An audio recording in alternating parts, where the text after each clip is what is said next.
역할을 해야 되니까요. 이제 예, 정신 차리고 이제 임시국회 때 또 쌍용자동차 국정조사, 또 이동욱 헌법재판소장 인사청문회 등등 사실 산적한 일정들이 굉장히 많이 있습니다. 아까 박지원 전 원내대표 말씀하셨지만 사실 야당이 야당다운 역할을 할 때 그 존재감이 있는 거 아닙니까? 그렇죠. 사실 민주당으로서 그리고 특히 이제 제1야당으로서 자기 역할을 분명히 할 때 그 또 국민들로부터 박수도 받는 거거든요. 그래서 사실 앞으로 향후 정해진 일정에 민주당이 어떻게 하느냐 이것도 사실은 우리 유권자들이 꼼꼼히 지켜보고 체크하고 검토해야 될 것이 아닌가 이런 생각이 좀 듭니다.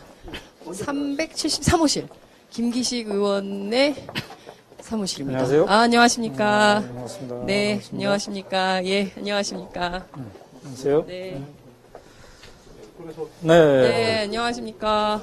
이 방은 되게 춥네요. 안녕하세요. 이쪽 방이 좀 네. 춥습니다. 네, 안녕하세요. 내가 김기식 의원을 잘 아는데 의원이 된 후에 의원실은 처음인 것 같나? 처음이죠. 처음이네. 네. 아, 빈손으로 오셨네, 처음 방문을. 뭐 우리 빈손으로 와도 될 만한 사이인데 네, 예.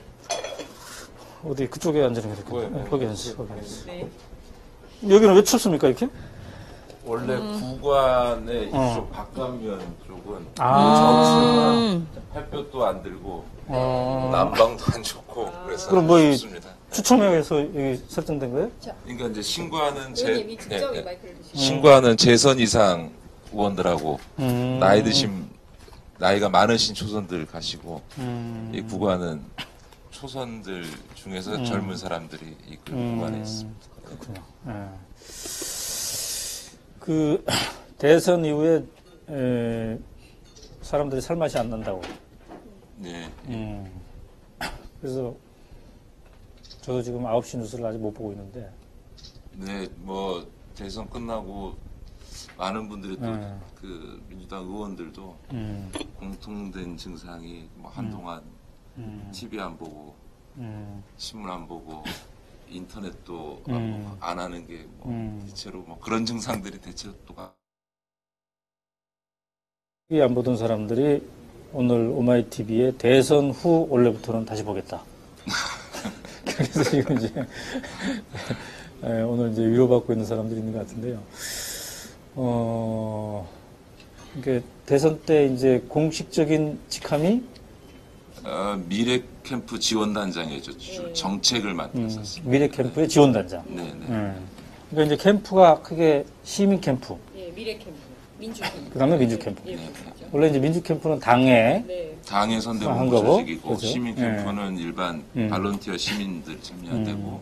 미래 캠프는 주로 이제 그 후보가 공약했던 5개의 문, 그 경제민주화 복지국가, 새정치, 한반도 평화, 일자리 이 5개 정책을 구체화하는 일을 진행하는. 근데 왜 이름이 지원단장이요?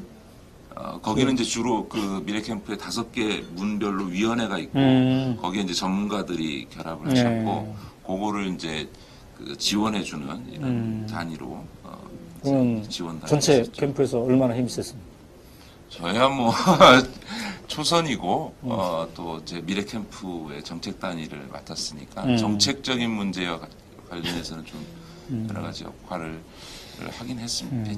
예. 근데 이제 김기식 의원은 시민사회에 있을 때, 참여연대에 있을 때부터 이제 기획, 전략 이쪽을 주로 했기 때문에 이번 대선에서도 이제 관심이 많았을 텐데 지금 이제 복귀 시간이니까 네. 그러니까 어디서부터 이게 잘못된 걸까요? 왜 졌다고 보세요? 뭐 이런 말씀 하시더라고요. 이기면 뭐 승리한 이유가 100가지쯤 되고, 지면 패배한 이유가 100가지쯤 된다, 이런 얘기 하는데, 뭐 여러 가지로 짚어봐야 될 것 같습니다. 그러니까 뭐 제일 미세하게는 뭐 선거 캠페인 전략이나 또 캠프의 어떤 구성 같은 이런 미세한 그 선거 운동상의 문제점도 짚어야 되는 것 같고요. 또 중범위 수준에서는 민주당이 가졌던 한계, 또 한국의 정치 지형, 또 단일화 과정의 문제 이런 것들이 또 짚어져야 되는 것 같고 더 근본적으로는 크게 보면 이제 한국 사회의 어떤 이런 구조 변동 그것이 만든 뭐 요즘 인구학적인 변동 이야기도 얘기합니다만 그런 것뿐만 아니라 이런 어떤 한국 사회가 과거 고성장 시대에서 일정하게 중성장 시대로 혹은 저성장 국면으로 들어가면서 양극화가 심화되고 또 이게 중간층이 붕괴하고 중산층이 붕괴하고 이런 어떤 사회구조적인 또 이런 변화가 한국 정치에 미친 영향 또 그것에 대해서 이런 진보개혁 진영이 제대로 파악하고 대처했냐라는 거는 좀 더 큰 범위의 분석까지 다양한 측면에서 분석을 해봐야 되는 것 같습니다. 이걸 뭐 미세하게 뭐가 캠페인을 이렇게 했으면 이겼다 이렇게 볼 문제는 아닌 것 같고요.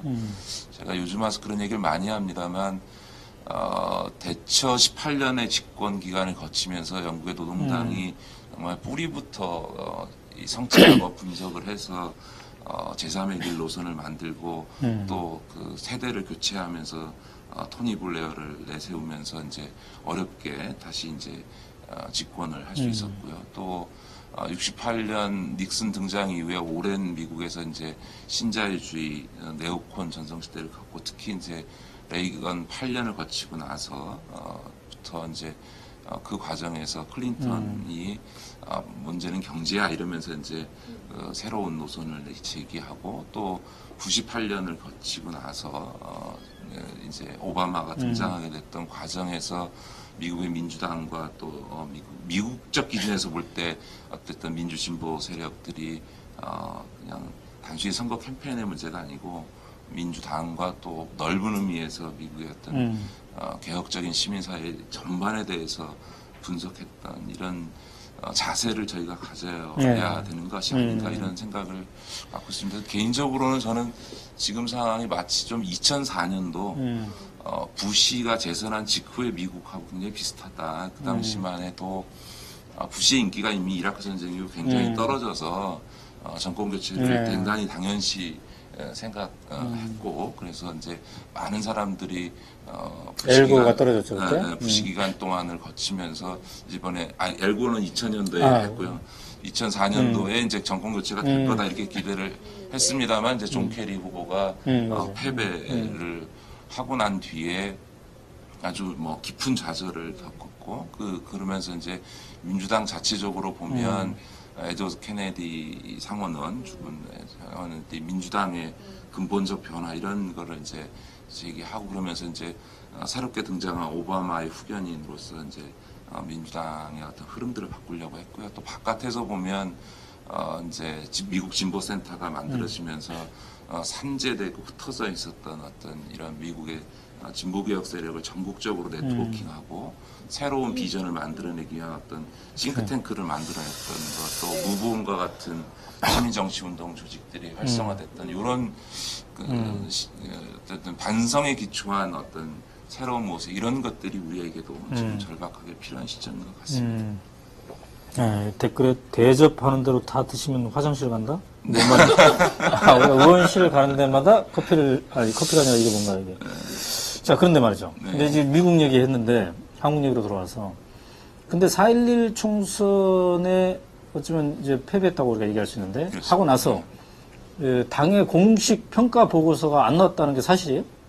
그 당시에 이제 민주정책연구원에서 1차 평가를 해서 1차 보고서가 나왔었습니다. 근데 이제 그 당시에도 제기됐던 게 단순히 그런 어떤 선거 전략상의 분석만이 아니고 좀 더 구조적인 평가들을 할 필요가 있다. 그런 점에서 그거를 이제 한 번의 보고서가 아니고 또 이 체계적으로 종합적인 좀 심층적인 분석 작업을 해서 이 평가 보고서를 내자 이런 의견이 있었는데 그게 이제 민주정책연구원에서 일부 작업했던 것 이후로 그런 작업들이 더 추가적으로 진행되지 못했던 거죠. 왜냐하면 이제 총선 끝나고 바로 지도부가 책임지고 사퇴하면서 일종의 비상체제로 가고 그 직후에 바로 이제 전당대회가 열리면서 이게 이제 지도부 교체 국면에 들어가니까 그 당시에 어떤 그런 어떤 평가 작업을 하자라고 했던 이런 부분들이 이제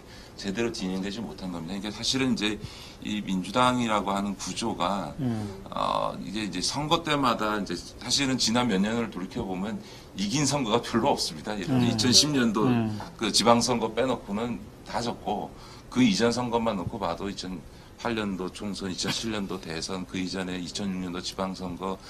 그러니까 유일하게 최근에 이겨본 거는 이제 그 2002년도 미국 대통령 선거하고 2004년도 탄핵 바람에 총선 이긴 거 빼놓고는 다 졌거든요. 그러다 보니까 재보궐선거도 마찬가지고. 그러니까 이제 지도부가 계속 6개월마다 바뀌어 나가니까 뭔가 좀 깊이 있고 종합적이고 근본적인 성찰 작업이 안정적으로 진행되지 못하는 이런 좀 구조적인 문제가 좀 당이 있는 게 아닌가. 제가 물론 이 당에 들어온 지 이제 뭐 1년이 채 안 됩니다만 와서 보면 당의 구조상의 여러 가지 문제점도 있어 보인다 이런 생각이 듭니다. 어떻게 보면 제가 17년간 몸담았던 참여연대보다도 더 이렇게 뭐랄까요, 좀 조직의 안정성이라 그럴까요? 뭔가 좀 일관되게 뭘 추진하기가 어디서부터 손을 써야 돼요? 근본적으로는 여러 가지 점들이 다 짚어져야 될 것 같습니다. 일단 뭐 가장 밑바닥에서 보면 당의 토대라 그럴까요? 이제 구조부터가 좀 문제가 있는 것 같습니다. 이게 이제 뭐 당원 구성으로 보면 어떻게 보면 이 당이 70년대 초반에 형성된 김대중 당원 구조가 지난 40년 동안 그대로 유지되고 있는 거거든요. 그 반면에 새로운 당원 구조가 창출되지 못하니까.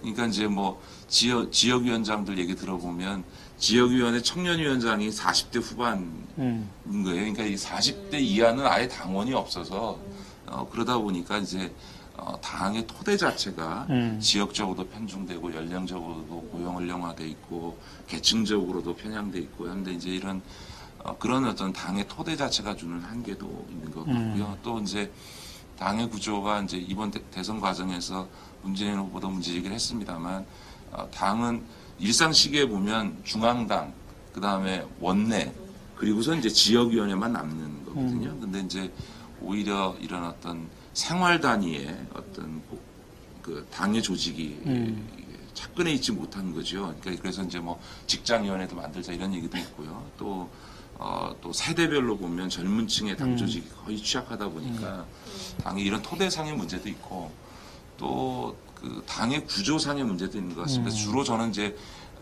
개인적으로 원래 정책이 제가 좀 나름 좀 전문성이 있고 그쪽에 관심이 많아서 당에 들어와서도 주로 정책 파트 일을 했고 이번 대선 과정에서도 가장 많이 일을 한 부분이 정책 파트입니다만 이 당의 정책 구조라고 하는 것도 뭔가 정말 수권 세력에 걸맞는 어떤 비전과 그것을 구체화시킨 어떤 내용들 그것을 또 국민들에게 체감할 수 있게 꾸준히 일관되게 의정 활동의 차원에서나 어떤 대외적인 정책 활동에 있어서 관철해내는데 당의 정책 구조가 잘못되어 있다. 예를 들면 서구의 정당에서 보면 이렇게 그 당의 싱크탱크가 취약한 나라가 없거든요. 보통 뭐 수권을 논하는 서구의 유럽의 정당이든 미국의 정당, 그러니까 민주정책연구원 이런 게 있긴 하지만 민주정책연구원이라는 게 있고 거기에 국고보조금이 30%를 의무 배정하게 돼 있습니다만 상근연구원 6명밖에 없고. 매년 그럼 예산이 얼마나 되나요? 민주정책 제가 알기로는 뭐 1년에 그래도 몇십억 되는데 그게 민주정책연구원에 가는 돈이? 그렇죠. 근데 이제 그게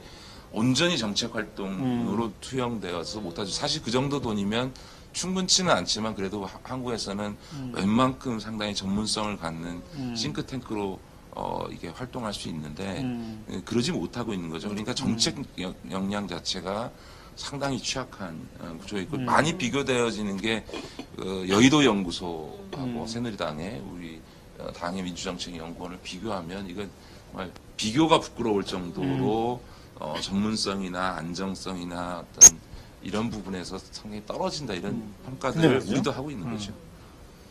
독자가 오연호 대표 앞에는 이건 뭘까? 이게 네. 콘텐츠에 집중하지 않고 아주 사사로운 거에 집중하는 네, 이게 독자들이 도자기입니다. 꼭 한두 명 있어요. 네. 그런데 도자기는 아니고요. 그런데 아까 이제 당의 기반, 네. 그러니까 당원 구조의 기반에서부터 문제다 이런 말씀도 하셨는데 이게 70년대 김대중 전 대통령이 했던 그런 당의 기반이다 이런 말씀도 있어요.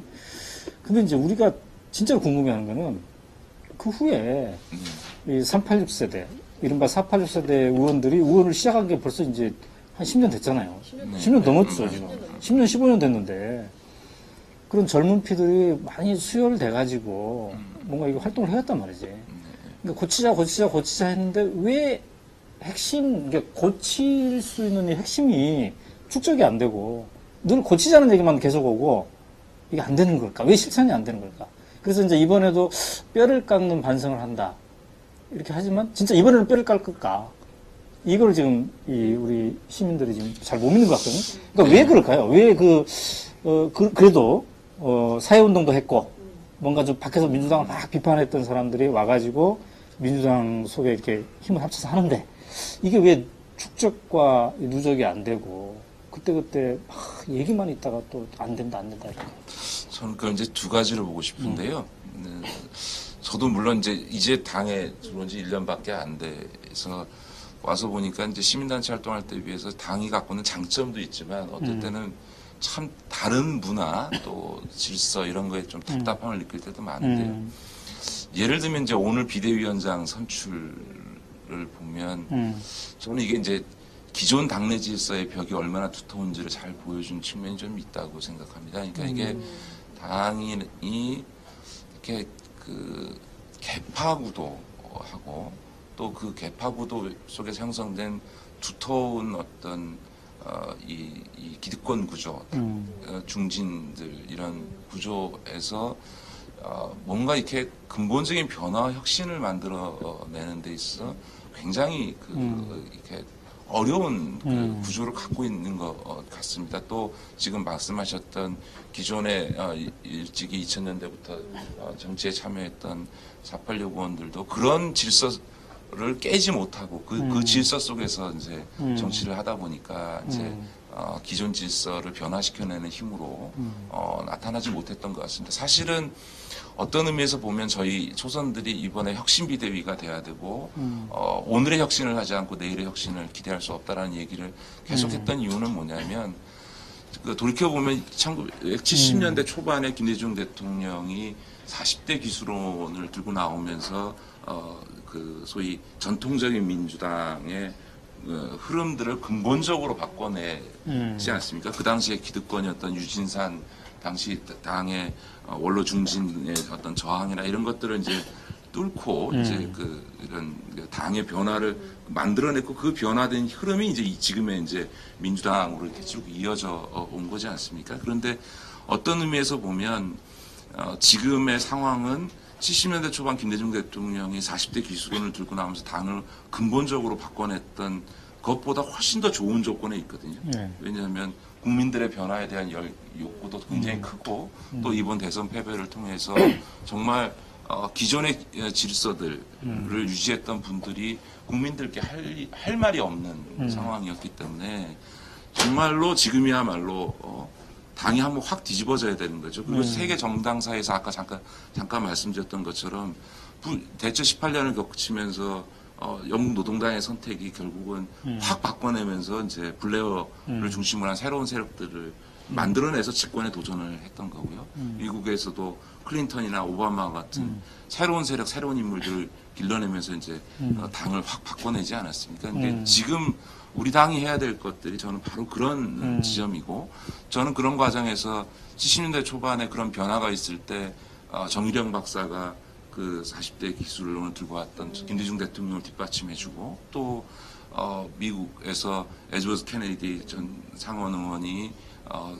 그 기존의 민주당 질서와는 다른 흐름에 있었던 오바마라고 하는 새로운 인물을 뒷받침해주면서 그런 변화들을 이렇게 해줬거든요. 이제 저는 이런 변화가 좀 우리 당에서도 발생해야 된다 이런 생각들이 좀 왜 안 있습니다. 된 겁니까? 사실 그 오늘 혁신비대위를 하겠다고 초선 재선 의원들이 상당히 결의를 보였고 사실 필요하면 경선도 하겠다, 경선도 불사한다 이런 각오였지 않습니까? 근데 만장일치로 그냥 처리해버렸어요. 화합형 비대위로. 네. 그러니까 지금 말씀하신 대로 기존 당내 질서를 보여준 선거 결과였다 이렇게 평가를 하셨는데 왜 그런 게 동력이 안 되는 건가요? 486 젊은 40대 의원들의 그런 게 관철이 안 되는 이유가 뭔가요?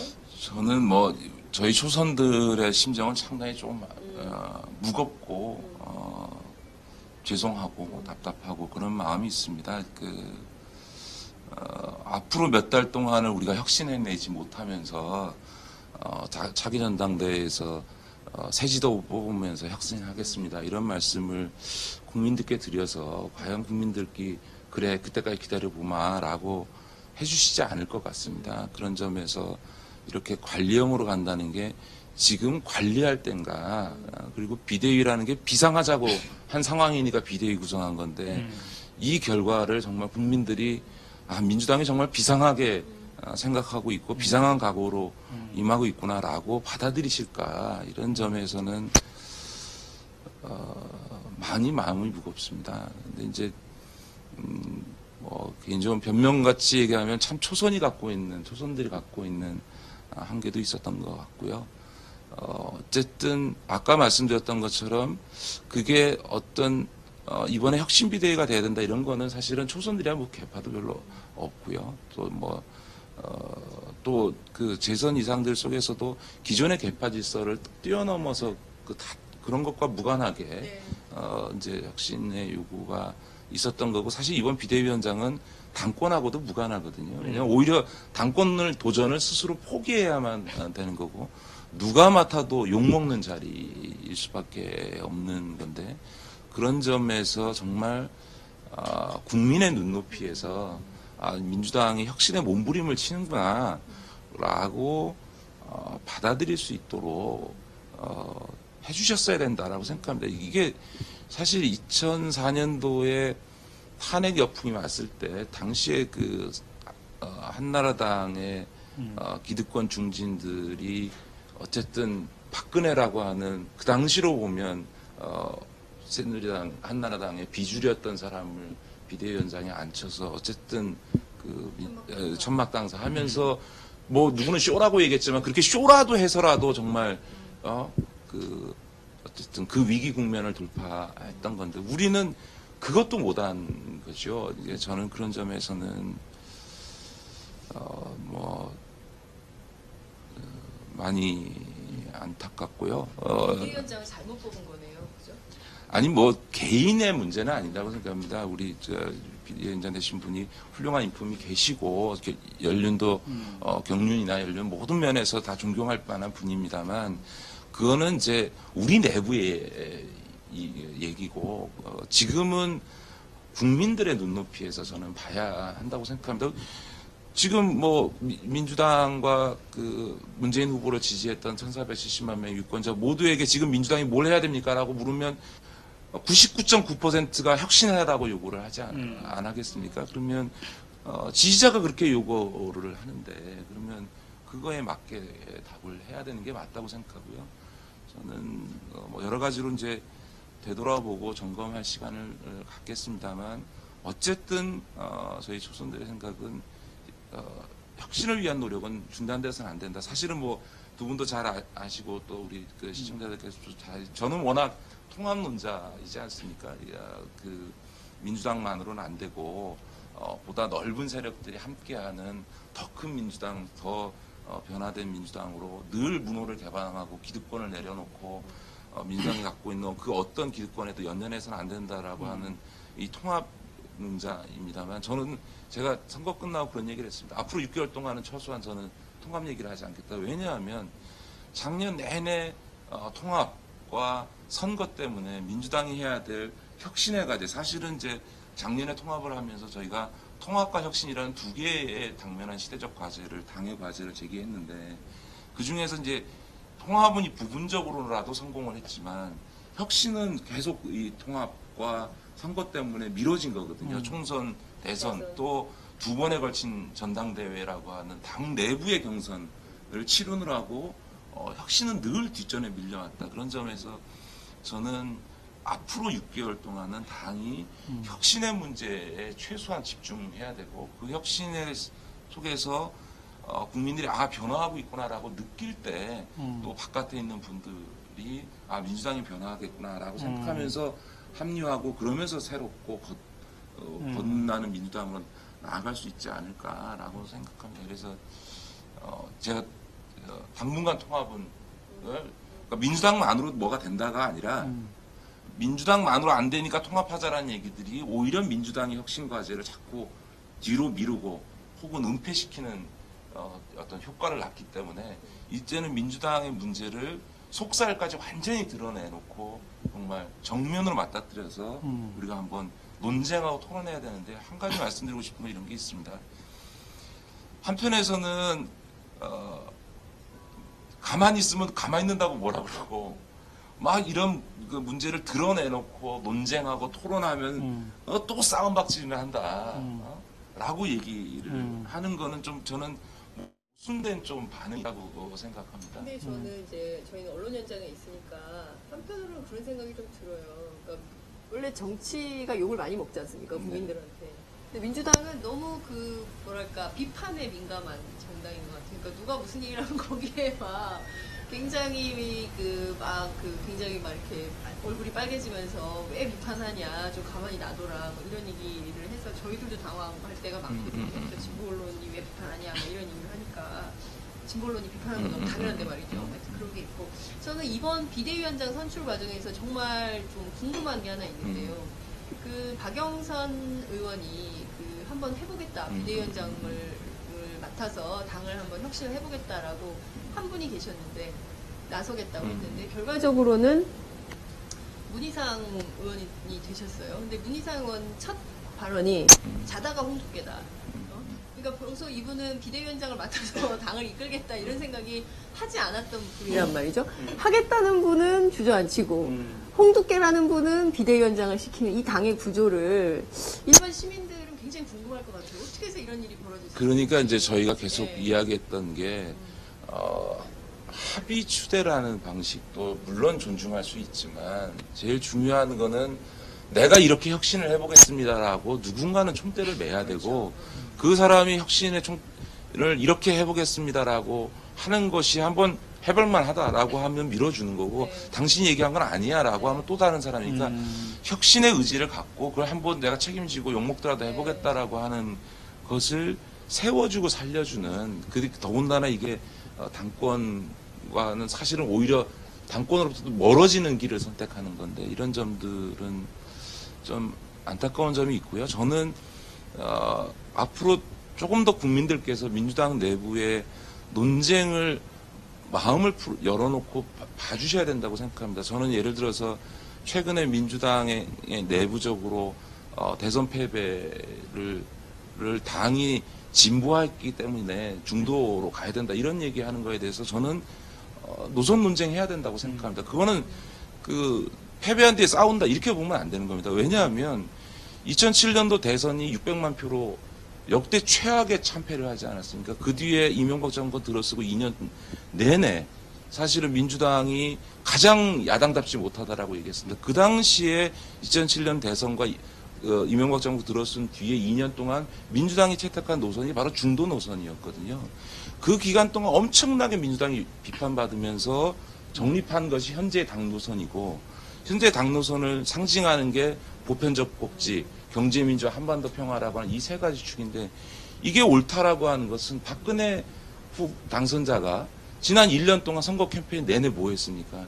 저희가 설정한 이 의제를 뺏기게 하면서 사실은 이제 보수 본질을 가리면서 선거운동을 했잖아요. 그 이유는 바로 복지국가, 경제민주화, 한반도 평화가 시대의 과제이고 거기에 국민들 다수가 공감했기 때문에 박근혜 후보도 우리를 쫓아온 건데 박근혜 당선자도 쫓아온 이 노선이 잘못됐다라고 이야기하는 그래서 다시 우리가 가장 역대 최악의 선거였고 가장 힘없는 야당으로 불려졌던 그 시절의 중도 노선으로 가자. 이걸 어떻게 받아들일 수 있냐. 이런 부분은 잘못된 대선 평가일 뿐만 아니라 당의 향후 미래에 있어도 굉장히 중대한 문제이기 때문에 저는 이 부분에 있어서는 논쟁해야 된다. 다만 우리가 그런 어떤 노선에 오름에도 불구하고 선거 캠페인에 있어서 훨씬 피부에 와닿는 어떤 민생 공약을 중심으로 어떤 중간층을 잡기 위한 선거 캠페인 전략이 부족했다. 이 점을 좀 반성해야 된다고 생각합니다. 자, 이제 총선 평가도 제대로 못했다면 대선 평가라도 제대로 해야 된다. 이게 이제 민주당의 과제 중 하나인데, 근데 또 평가도 시간이 굉장히 오래 걸리고 과연 제대로 될 건가 이런 것 같아요. 그래서 김기식 의원이 개인 이름으로 평가를 한번 해보면 어때요? 그러지 않아. 개인 유권자들에게, 자기 유권자들에게, 지역구는 아니지만 어쨌든 김기식 의원을 아는 사람이 많잖아요. 늘 중요한 사건의 평가를 잘해왔잖아요. 그러니까 이번에도 그러니까 당 차원 평가 말고 네. 나는 이렇게 생각한다. 이거를 좀 과감하게 했으면 좋겠어요. 그래야 사람들하고 이거 소통을 하고.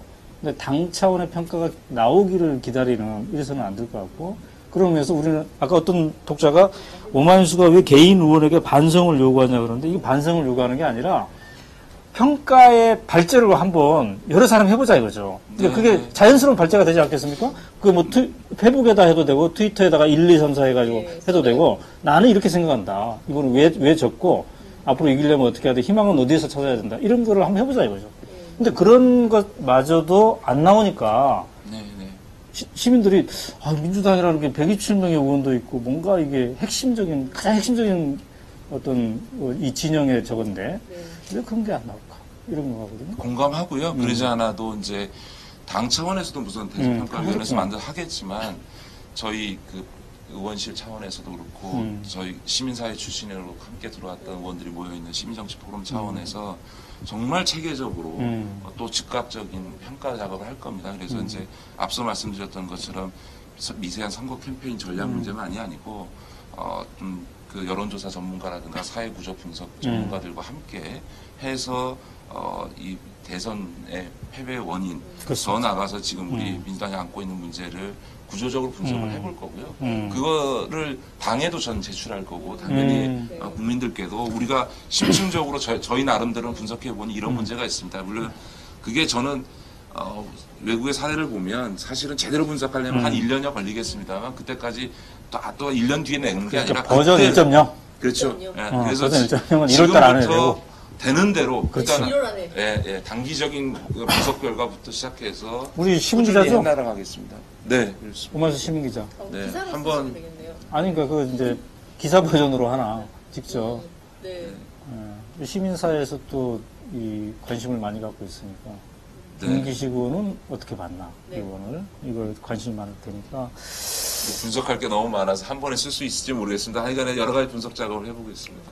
근데 이제 기사로 시민기사로 썼을 때는 A4 3장을 넘지 않게 그러니까 시리즈로 해도 돼 시리즈 진짜 할 말이 많다 내가 네. 이번에 진짜 뽕을 빼줘야 되겠다 그러면 시리즈로 써도 되죠. 그렇죠.